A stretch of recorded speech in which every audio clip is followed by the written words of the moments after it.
Nesse vídeo, atendendo a pedidos, nós vamos falar sobre programação orientada a objeto.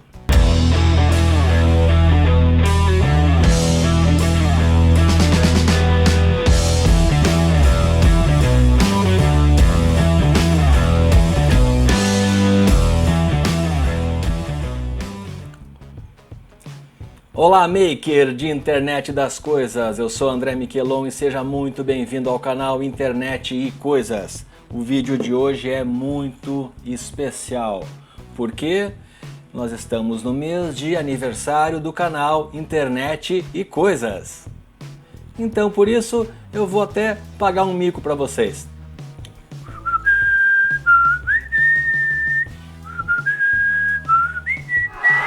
Deu.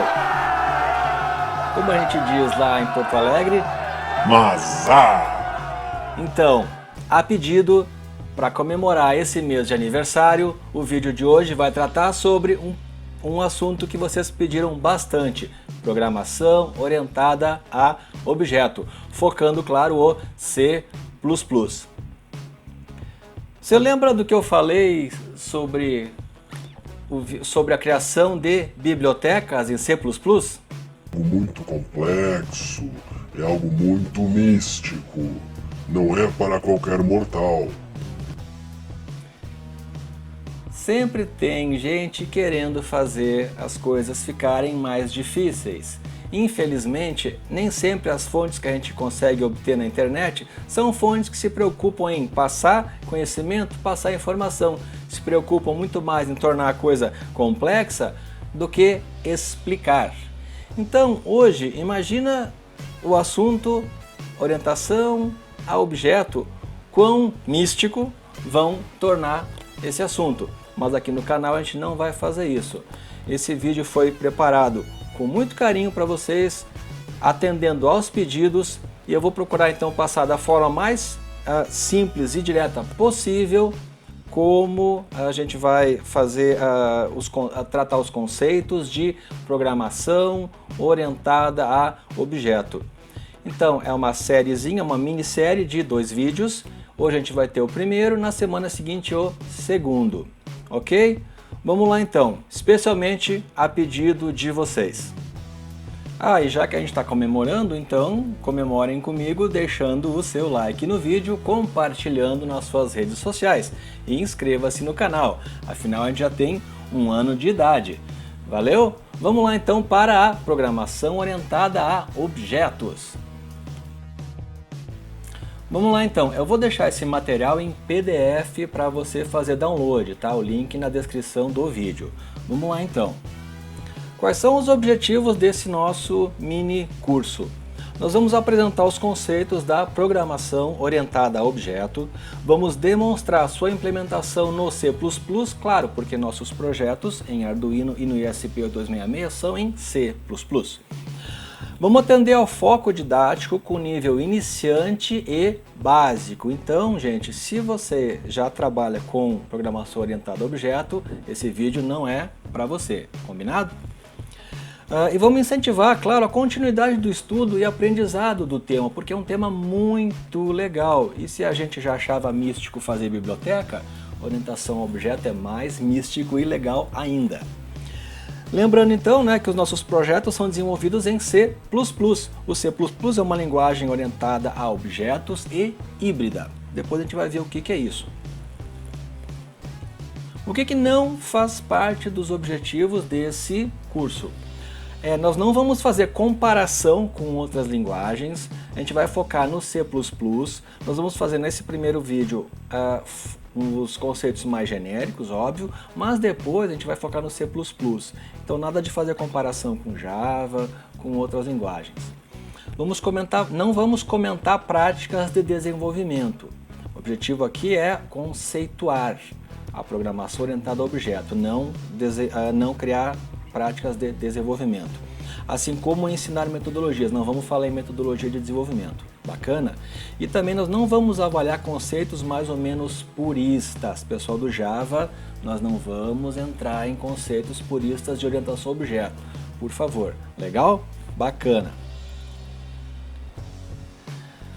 Como recomendação, aí eu vou indicar então 2 vídeos complementares que a gente já fez anteriormente. Um deles é o próprio vídeo de bibliotecas, né? Então, o vídeo número 33, que é o de criação de bibliotecas, e o vídeo 31, que são as diretivas de pré-processamento. Embora não tratem necessariamente de orientação a objeto, mas eu acho que são interessantes para você ter conceitos que vão ajudar a implementar no C a orientação a objeto. Como é que está dividida essa mini-série, tá? Vão ser 2 partes, 2 vídeos. Então hoje, a primeira parte, nós vamos ver a introdução e conceitos da orientação a objeto. E na segunda parte, muita prática com a programação orientada a objeto aplicada ao C++. Muito código-fonte e exemplo aí pela frente no próximo vídeo. Essa é a nossa primeira parte, nós vamos ver o que?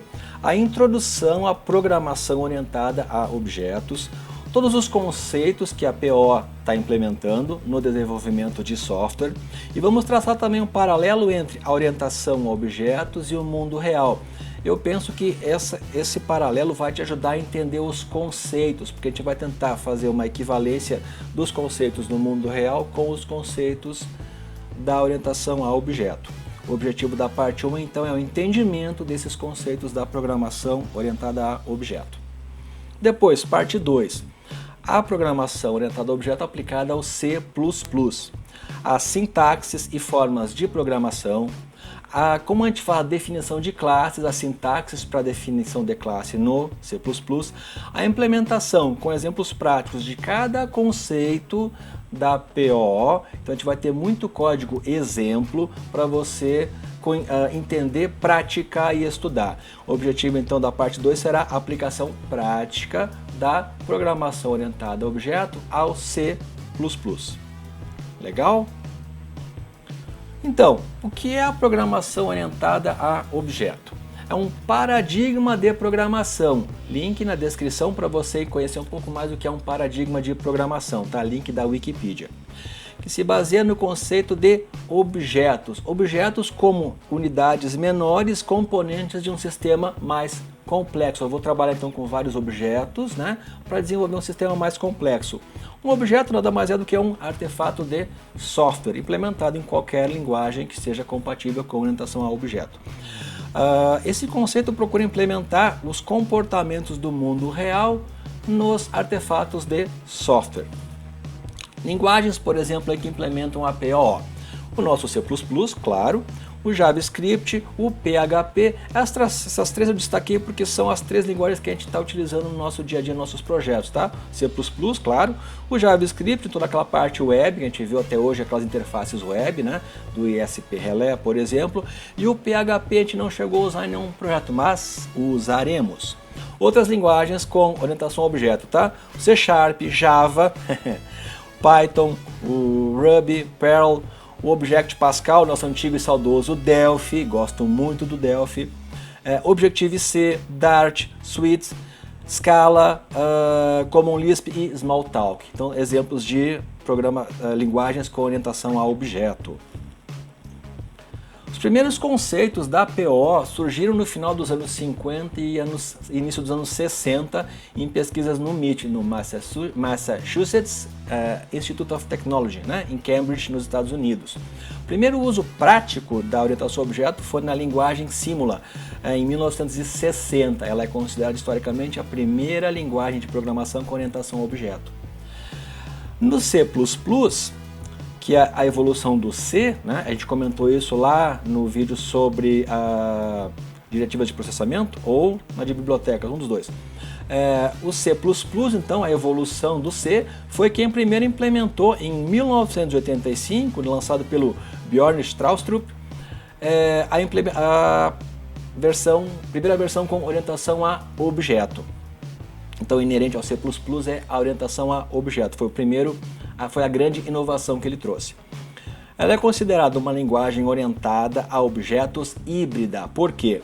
Porque ela implementa todos os conceitos de programação orientada a objeto, então ela é uma linguagem orientada a objeto, e ela é considerada híbrida porque não foi originalmente criada para implementar orientação a objeto. No C++ você pode programar tanto orientado a objeto quanto em estrutura procedural, então por esse motivo ela é considerada híbrida. Os objetivos da orientação a objeto. Ele procura implementar no contexto do desenvolvimento de software conceitos do mundo real. Ele tenta tratar os artefatos de software como entidades vivas. Em que sentido? Porque ele passa a atribuir propriedades, né, que seriam inerentes a entidades vivas. A gente vai ver no detalhe isso. Conceitos, por exemplo, da abstração, né, quando nós temos entidades virtuais representando entidades reais. Então, um dos conceitos que a PO traz. Vamos ver isso no detalhe logo logo. Falando um pouquinho então sobre os objetos. Objetos são definidos por classes. O que é uma classe? É a definição, a classe é o modelo para o objeto. Quando eu descrevo uma classe, eu estou descrevendo como eu quero que o meu objeto seja. Eles são implementados sempre como artefatos de software. Então, um objeto, né, ele sempre vai ser um artefato de software que vai representar tudo aquilo que eu defini na minha classe. Características desses objetos. Tá? Eles são de um tipo específico, ou seja, a classe do objeto. Um objeto sempre vai pertencer a uma classe. Eles existem porque, mesmo sendo virtuais, mesmo sendo artefatos de software, eles são criados e destruídos. Uma vez criado, o objeto passa a se chamar instância. Então eu tenho uma instância de um objeto de uma determinada classe. Eles possuem características, que nós vamos chamar de propriedades, e eles executam ações, as quais nós vamos chamar de métodos. Então é legal você se acostumar já com essa nomenclatura. A orientação a objeto traz conceitos que vêm do mundo real para o mundo virtual. Quais são eles? A classe, ela possui uma definição. A instância, ela tem uma existência finita, porque eu posso criar e destruir uma instância. As propriedades, que são as características desse objeto.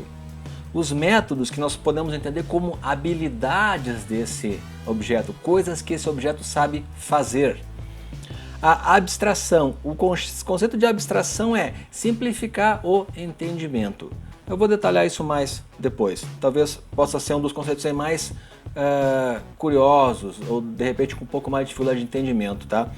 A abstração é também um encapsulamento, que nada mais é do que agrupar e organizar, coisa que a gente faz também na vida real, né?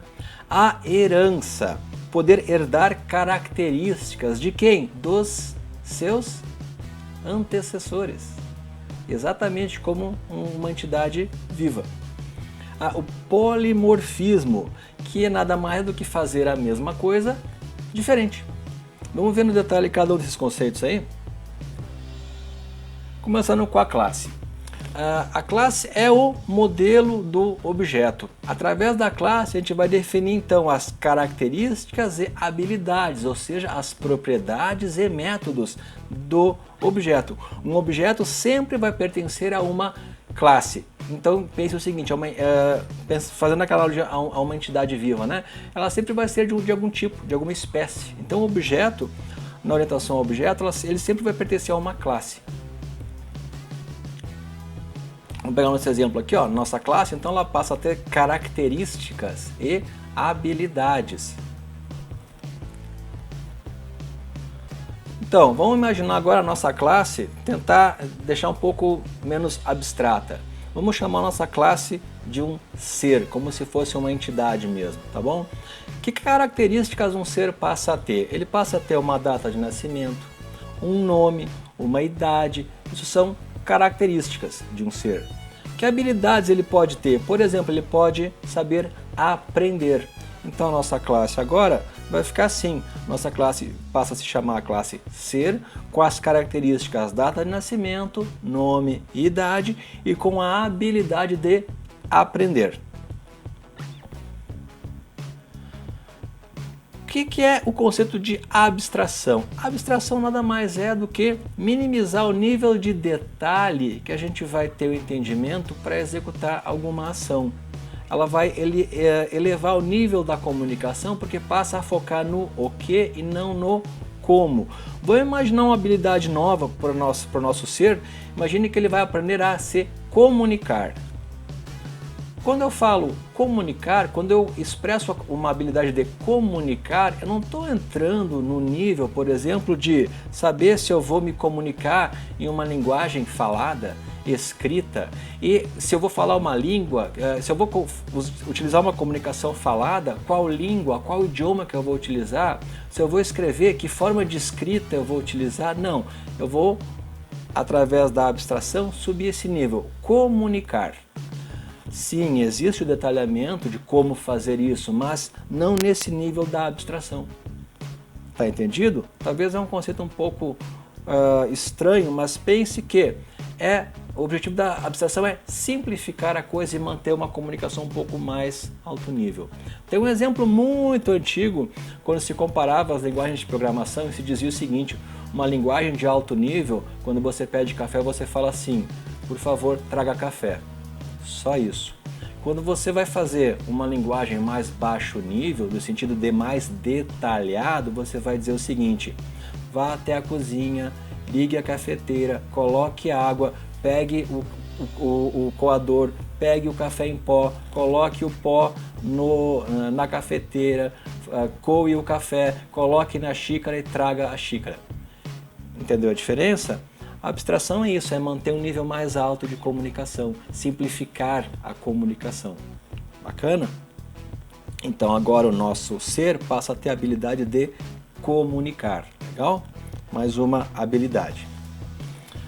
Próximo conceito é o encapsulamento, que nada mais é do que o princípio de organizar. Então, na nossa classe ser, o que eu vou ter aqui? Eu vou agrupar as características, habilidades e informações relacionadas àquele meu objeto.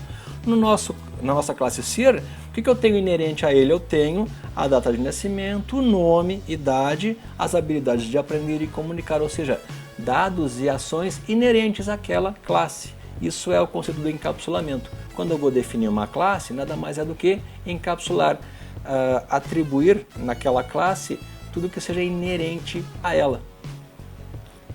Esse é um conceito um pouco mais tranquilo, né? Bacana? Ok. Adiante. Herança. Essa talvez é uma dos conceitos mais legais da orientação ao objeto. A herança.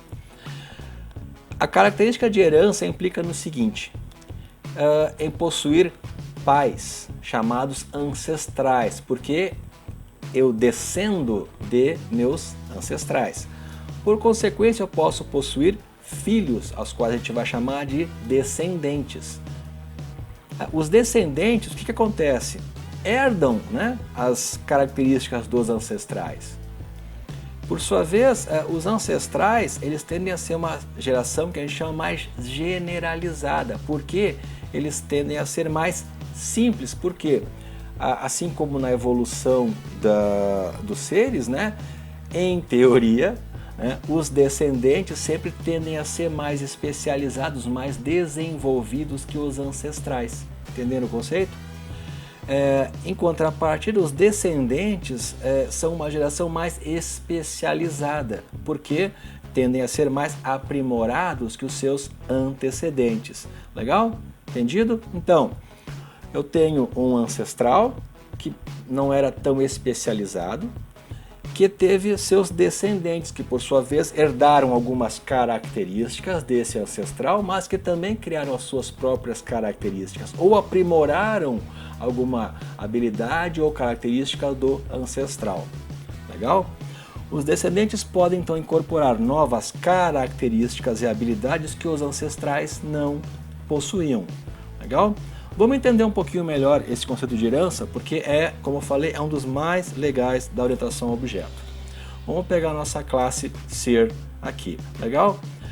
Essa minha classe eu posso ter então um descendente, que nós vamos então ter o conceito de especialização. E olha lá, o meu descendente tem uma habilidade nova, ele sabe produzir. Legal? Coisa que a minha classe ser não sabe. Em contrapartida, se nós vamos considerar o ancestral da classe ser, eu estou chamando de generalização, eu estou subindo um nível, né? Eu estou simplificando essa minha classe. Ao passo que, nesse exemplo, o meu ancestral não sabe, por exemplo, comunicar. É uma habilidade que ele não tem. Então vejam só, eu parto de uma classe ancestral, onde eu tinha lá data de nascimento e nome como característica e tinha a habilidade de aprender. Tenho então o descendente chamado classe ser, que tem uma habilidade nova, que é comunicar. Então eu especializei a classe ancestral. Por sua vez, a ser tem outra especialização, outro descendente, que além de herdar todas as características e habilidades, implementou mais uma habilidade, que é produzir. Entendeu o conceito? Então, isso é a herança da orientação a objeto. Polimorfismo. Polimorfismo nada mais é do que ter mais de uma forma. Que na prática da orientação a objeto a gente vai ver que seria basicamente fazer de formas diferentes uma ação semelhante. O que é isso? Imagina o seguinte, os descendentes vão exibir características ou executarão habilidades de forma diferente dos ancestrais. Olha um exemplo bem prático aqui. Imagina na característica chamada endereço. Para um ancestral, um endereço pode ser, por exemplo, rua, número, bairro, cidade, estado, certo? Para o ancestral dessa classe, pode ser simplesmente um endereço de e-mail. Pegou? Outro exemplo, uma habilidade de comunicar. Para um ancestral, pode ser enviar uma carta. Para o descendente, comunicar já é enviar um push no celular. Entenderam? Então, isso é o polimorfismo. Observa aqui, a característica endereço é a mesma, só que dependendo da classe que eu estou considerando, a informação é diferente. Assim como a habilidade de comunicar também, dependendo da classe, é executada de uma forma diferente. Ok? Polimorfismo. Acoplamento é um conceito um pouquinho subjetivo em relação à vida real, vamos chamar assim, mas é importante a gente entender isso na orientação a objeto, tá? Então, vamos pegar como exemplo aquela nossa mesma habilidade de comunicar, certo? Onde o ancestral envia uma carta e o descendente envia um push. O acoplamento vai fazer o quê? O acoplamento vai permitir definir qual o comportamento que o nosso artefato de software, nosso objeto, vai executar. Se ele vai se comunicar como um ancestral e enviar uma carta, ou se ele vai se comunicar como um descendente enviando um push. Legal? Esse é o conceito do acoplamento. Talvez esse seja o mais abstrato, vamos dizer assim, em relação a uma vida real. Bacana? Legal. Vamos devagar um pouquinho em cima desses conceitos que a gente viu até agora. Vou pegar meu cafezinho aqui. Vamos lá. Imaginem nosso objeto cubo. Classe cubo, ele tem a propriedade de cor azul. Eu posso ter quantas instâncias eu quiser desse meu cubo. Cada instância vai ser totalmente independente. Cada instância vai ter as suas próprias propriedades. Então eu tinha um cubo azul e tem outras duas instâncias do cubo, um ciano e um roxo. Beleza? Legal. Por sua vez, esse cubo, olha só, ele descende de uma classe chamada objeto. Nesse caso, então ela é mais genérica, né, do que a classe cubo. E, por exemplo, a cor dela é transparente, não tem cor. Fazendo o caminho inverso, esse ancestral objeto, ele também derivou aqui outras duas classes. Uma classe chamada esfera, que já é bem diferente do objeto, mas tem também a sua mesma característica, só que a cor é a propriedade cor, né, e é amarela. E eu também tenho uma outra classe que eu vou chamar de tetraedro, e a cor dele, que ele herdou do objeto, também é vermelho. Então olha só, aqui a gente já tem os exemplos aí de instância, generalização, classe ancestral e descendentes. Olha que bacana. Vamos pegar agora a nossa esfera. A esfera, eu vou dizer que ela teve um descendente também. Então olha só, a classe objeto teve como descendente a classe esfera, que por sua vez teve como descendente a classe oval. E olha como todos permanecem com aquela propriedade cor. E cada um deles tem uma cor diferente. Legal? Agora a nossa classe tetraedro, eu vou especializar ela um pouquinho mais ainda. Olha que legal. Eu vou criar uma classe chamada tetracor. Porque ao passo que os outros objetos, as outras classes tinham apenas uma cor, o que eu especializei na classe tetracor é a capacidade dela ter 4 cores. Então, enquanto o descendente dela tinha só uma cor, o tetraedro, a tetracor ela pode ter 4 cores. Que no nosso caso aqui eu estou colocando então uma cor para cada face. Então, ele vai ter uma face verde, uma rosa, uma laranja e uma azul. Entenderam os conceitos? Então, gente, de uma forma assim bastante, tentando ser aí, vamos chamar, lúdico, né? A gente tentou explicar esses conceitos de orientação a objeto para você. Então esse foi o nosso primeiro vídeo sobre orientação a objetos. O pessoal pediu bastante o tema, tá? Espero que esses conceitos tenham ficado claros. Deixe seus comentários, deixe as suas dúvidas, faça o download do PDF para você poder estudar esse material. E eu quero agradecer então a todos vocês que dão esse apoio ao canal, a todos vocês que enviam seus comentários, deixam o seu like. A gente está fazendo 1 ano esse mês, tá? Então muito obrigado. Realmente assim é muito gratificante para mim conseguir manter o canal, conseguir ter essa periodicidade. A gente está fazendo gravação semanal.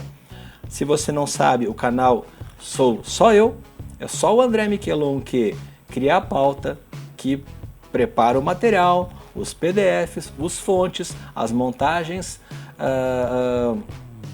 os sketches, grava, edita, publica. Legal? Então, gente, muito obrigado pelo apoio. Eu espero continuar contando com o apoio de vocês, o prestígio de vocês e também, mais uma vez, agradecer todos vocês que têm nos apoiado. Então, semana que vem, segunda parte da orientação ao objeto. Valeu, muito obrigado.